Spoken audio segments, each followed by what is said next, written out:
we all have the same top three.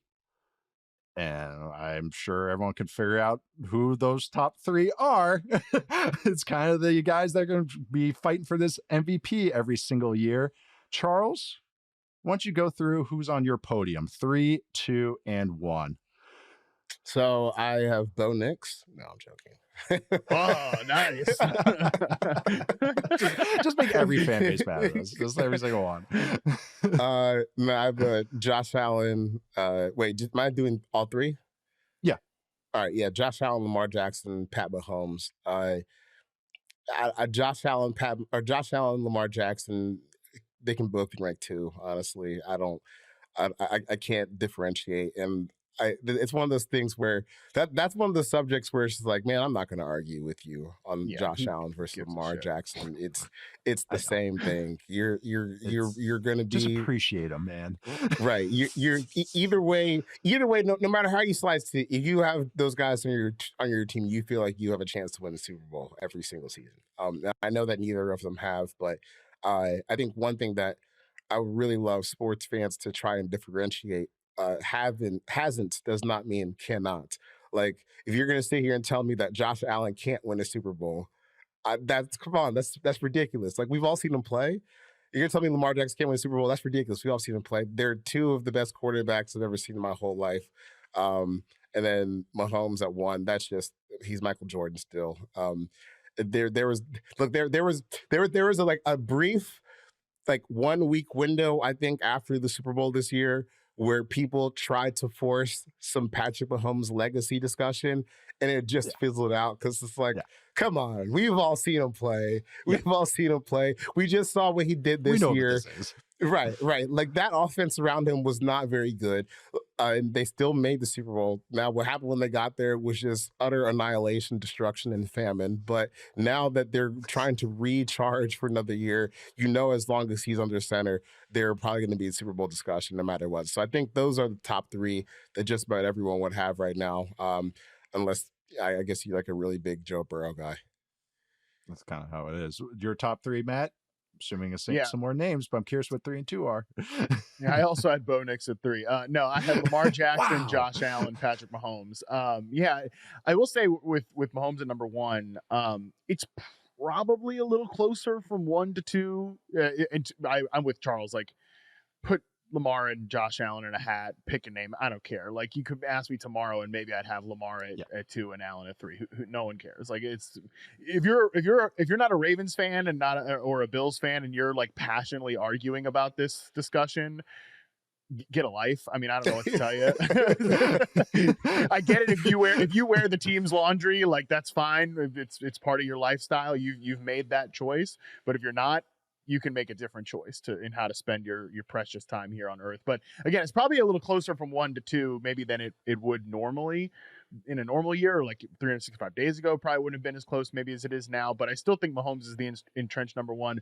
There's a little part of me that just almost, I keep having to tell myself, like, just let it go in terms of what I'd like the Chiefs offense to look like, because even like working on Xavier Worthy, I gotta like, it's put my brain. Let me look up Andy pretzel, Reid's age real quick and let you know that 67 years old. This ain't changing.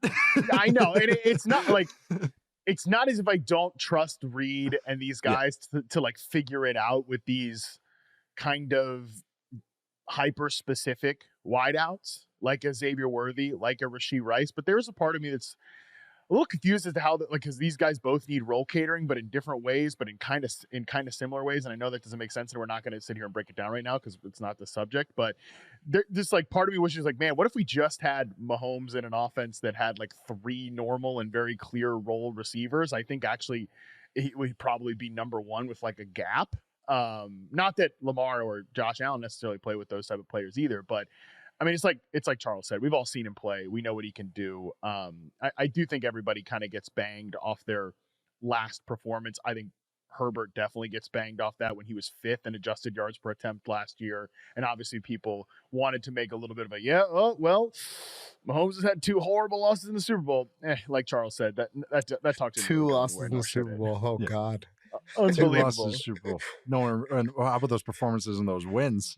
how about the first Eagles win? It was when they beat them. Yeah, I my 3, 2, and 1 the same. I went Lamar at 3, Josh Allen at 2, Mahomes at 1. But same exact things you said. 3 and 2, whatever. Pick them in the hat. Even though like two creative players. You're talking about traits and everything. I mean, two guys you couldn't like if you win Madden, people go, that's a cheat code. But you can't do that. And guess what? They do in real life. What those two do as far as arm talent, creation, the intelligence both play with now. Like both of these guys have added to their, I'm a sucker for this, but the pre-snap ability, protection stuff, diagnosing coverages and everything. Watching Lamar throw under Todd Monken has been like so fun. Like just so cool to watch that passing game evolve from just play action, Greg Roman shot plays to like actual drop back concepts. And they run the deepest dig routes you'll ever see in your life because Lamar can throw it 30 yards on a line on the hash with pressure coming at him. So it's just these three guys. I think they're magical. And then if you want to include Burrow in this tier, like kind of that, I think Mahomes is on his own still, but like what Matt said, it is a closer gap. But like, yeah, I get that, especially after last season. But I think these two are just like, yeah, definitively, I feel amazing about them every week and just the process that they go through on top of just the crazy results they get.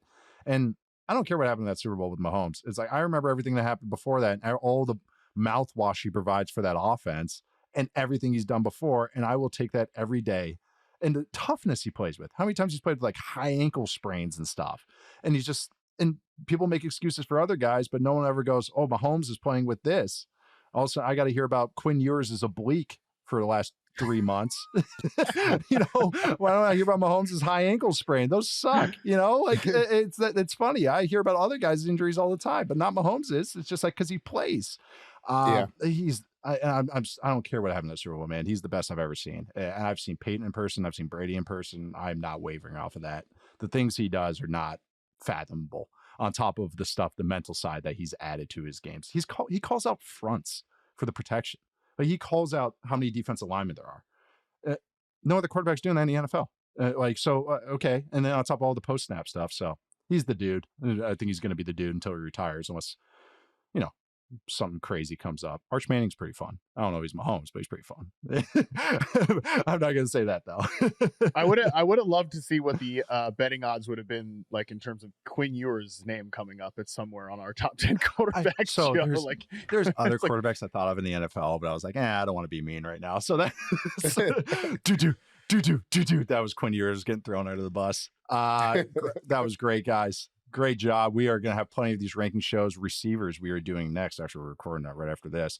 But to recap, Charles went starting at 10, CJ Stroud, Jordan Love, Geno Smith, Dak Prescott, Matthew Stafford, Justin Herbert, Joe Burrow, Josh Allen, a lot of J's there, Lamar Jackson, and Patrick Mahomes. Matt Harmon went Jordan Love, Jared Goff, Brock Purdy, Jalen Hurts, Justin Herbert, Jaden Daniels, Joe Burrow, Lamar Jackson, Josh Allen, Patrick Mahomes. And me, Nate Tice, I went CJ Stroud, Trevor Lawrence, won't regret that, Dak Prescott, Jordan Love, Matthew Stafford, Justin Herbert, Joe Burrow, Lamar Jackson, Josh Allen, and Patrick Mahomes. That was a lot of fun.